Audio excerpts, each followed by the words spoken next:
My dear viewers, hello and welcome to a new episode of our program Inside Egypt, during which we're going to bring you the latest political, economic, and also social events that are taking place in Egypt.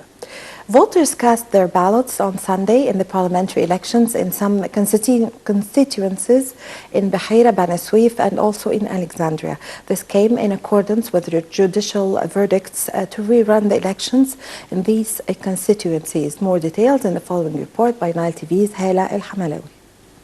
Voting takes place in 4 electoral districts in Egypt on Sunday and Monday, where the results of the initial voting in the parliamentary elections were deemed void. The results in 4 districts in Alexandria, Bahira, Damanhur, and Bani Suif governorates were ruled invalid by Egyptian courts after candidates competing in the polls were found to be ineligible to run. Egyptian expatriates who are on the voters' list for each of the 4 districts were able to cast their ballots at Egyptian embassies on Saturday and on Sunday. Egypt's High Electoral Committee, HEC, announced on Friday that the first and second stage of Egypt's parliamentary elections produced a 28.3% turnout rate. In a press conference, the head of the HEC, Ayman Abbas, said that 15,206,010 out of 53,786,762 eligible voters cast their ballots in both stages. Abbas said with this announcement that the roadmap has started with drafting the constitution, then electing a president, and lastly forming the legislative authority in Egypt has been completed. The highest turnout among the 27 governorates in both stages was North Sinai, with a turnout of 41.6%, while the lowest was Suez governorate with a turnout of 18.1%. The HEC also announced that the turnout for the second stage runoffs, which took place on the 1st and 2nd of December, reached 6,253,987 voters with a rate of 22.3%. Abbas also said that a total of 222 candidates in the second round have secured their seats in the individual system, breaking down the winners to 85 MPs with some as party affiliates, reaching a percentage of 38.3%, while the number of independent winners reached 137 with a rate of 61.7%.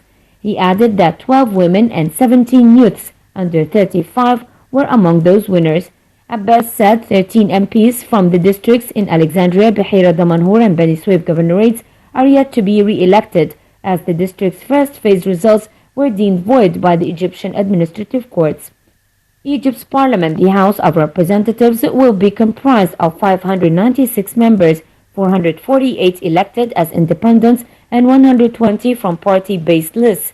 The remaining 28 seats will be filled by presidential appointments.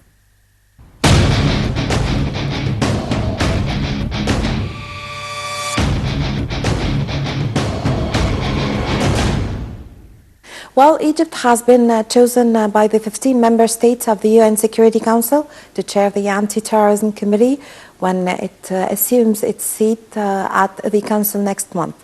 Egypt's permanent envoy to the UN will chair the Anti-Terrorism Panel. More details by Nile TV's Hala El Hamalawi in the following report. Unanimously voted to lead the championship of Counter-Terrorism Committee, known as CTC, in the UN Security Council in January 2016. The selection process resulted in Egypt being selected unanimously without objection from any of the permanent member states, including the US, Russia, China, Britain, and France, nor from non-permanent states. Diplomatic sources said in press statements that the selection process is a new achievement for the Ministry of Foreign Affairs after winning the non-permanent membership of the UN for the years 2016-2017. The sources confirmed that Egypt was chosen because of its wide expertise in the field of counter-terrorism. Amr Abdul Atta, Egypt's permanent delegation to the UN, will head the committee. The Counter-Terrorism Committee was established in accordance with the Security Council Resolution 1373 that was unanimously adopted on 28th of September 2001 after the September 11 attacks took place in the US. It is considered one of the most important committees in the UN to combat terrorism. Some committee tasks, including setting policies for countering terrorism at an international level and overseeing implementation of the relevant Security Council resolution. The committee, including 15 member states, calls upon implementing a number of measures intended to enhance their legal and institutional ability to counter terrorist activities. These include taking steps to criminalize the financing of terrorism, freeze without delay any funds related to people involved in acts of terrorism, deny of all forms of financial support for terrorist groups, suppress the provision of safe haven, sustenance or support for terrorists, share information with other governments on any groups practicing or planning terrorist acts.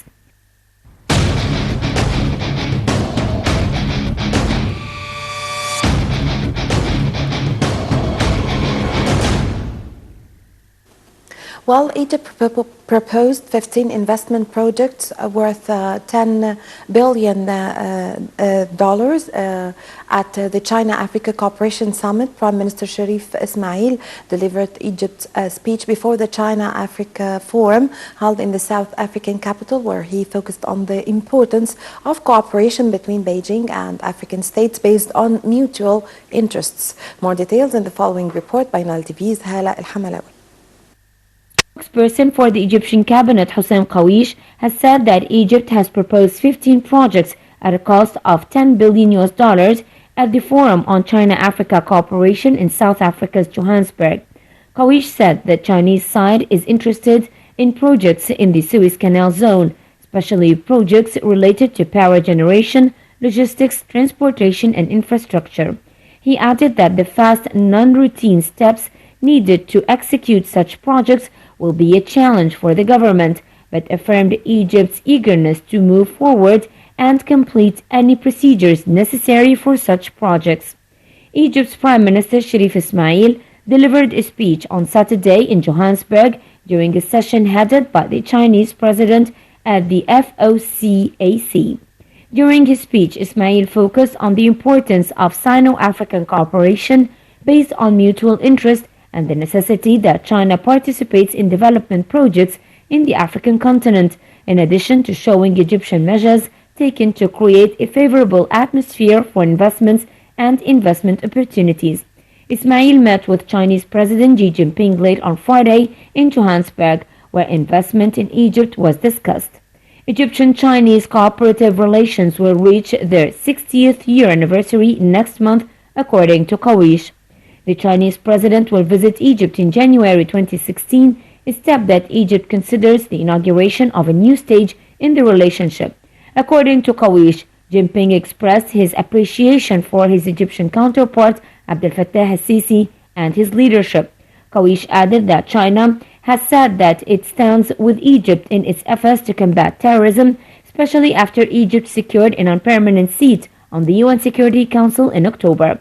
The summit aims at adopting the Johannesburg Declaration and the Forum's Action Plan 2016-2017 concerning Sino-African partnership relations, and its theme is Africa-China Progressing Together, Win-Win Cooperation for Common Development.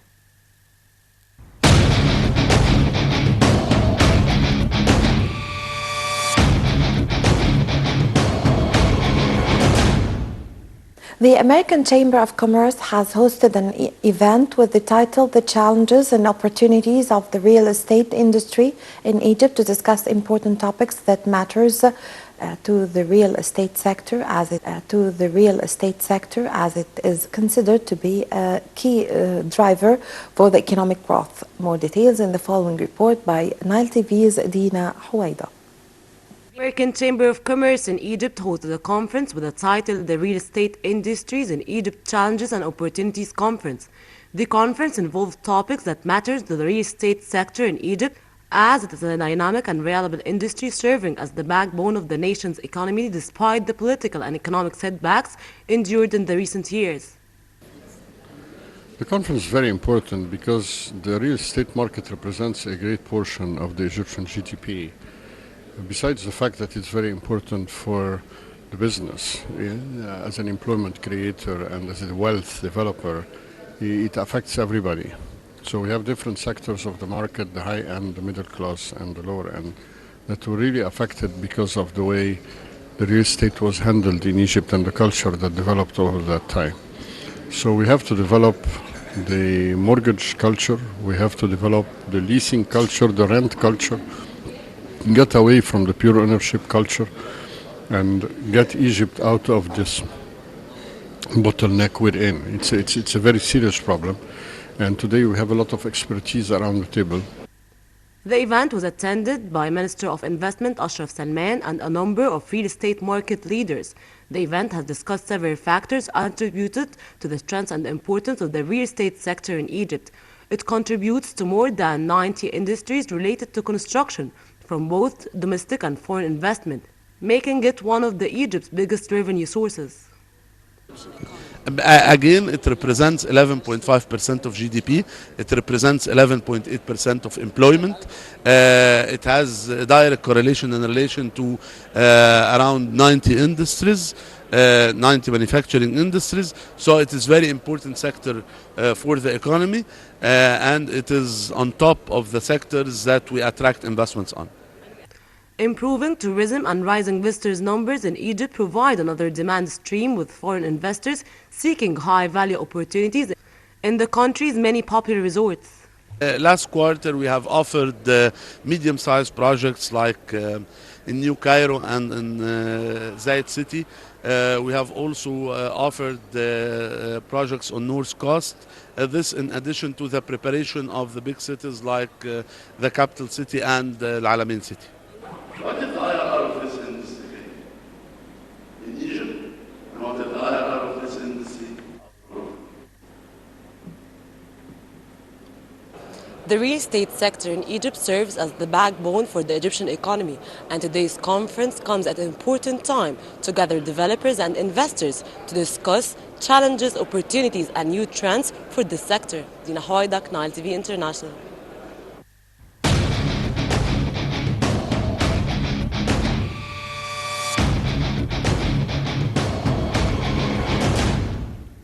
And now we'll have a look at the Tourism magazine, which brings us interesting news related to tourism and attractive destinations in Egypt with Abir Mitwalli.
For 2 days, the museums section at the Ministry of Antiquities celebrated Luxor's National Day by organizing 2 workshops at the Luxor and Mummification Museums. Ilham Saleh, head of the museum section, said that the workshop at the Luxor Museum is led by a team of students from the Restoration Institute and the Fine Art Faculty, who fabricated a replica of King Tutankhamun's tomb and some of his treasured collection. The replica tomb, along with the Boys King's funerary collection, would be put on display in special hall inside the museum for the 2-day celebration. At the Mummification Museum, Salah continued. Another workshop was organized by students from the Fine Arts University and the Restoration Department at the museum in order to create a replica of King Tutankhamun's mask. A documentary on the mummification process in ancient Egypt and its role in preserving royal mummies was screened.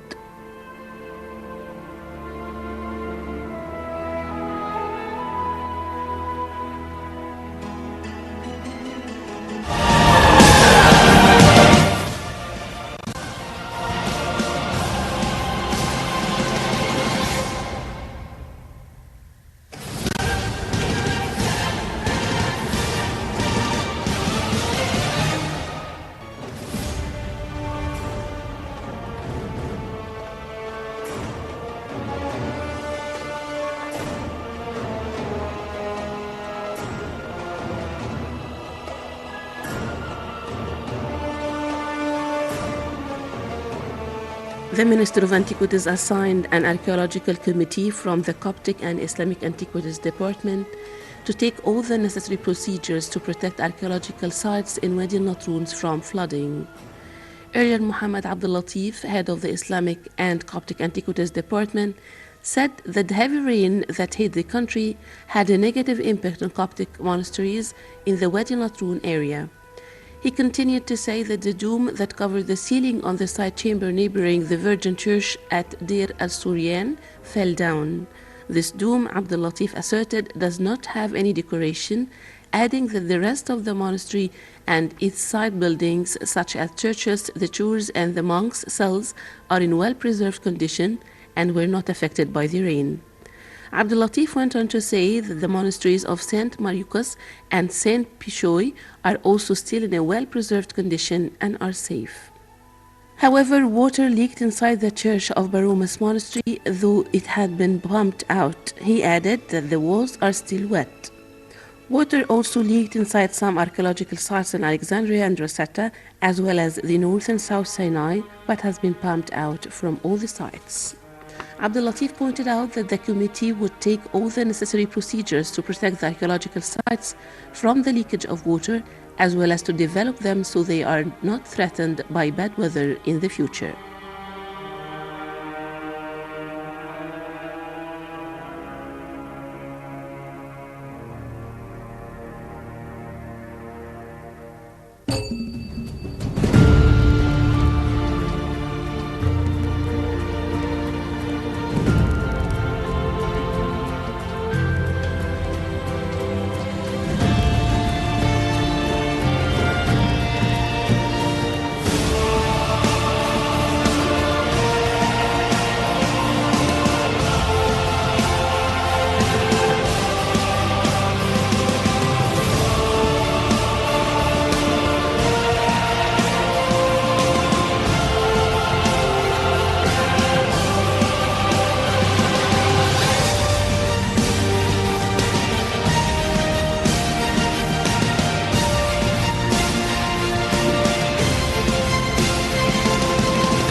Well, with this, my dear viewers, we come to the end of this episode of our program Inside Egypt, during which we've brought you the latest political, economic, and also social events that are taking place in Egypt. I hope you've enjoyed being with us. Wait for me next Sunday. Until then, it's goodbye.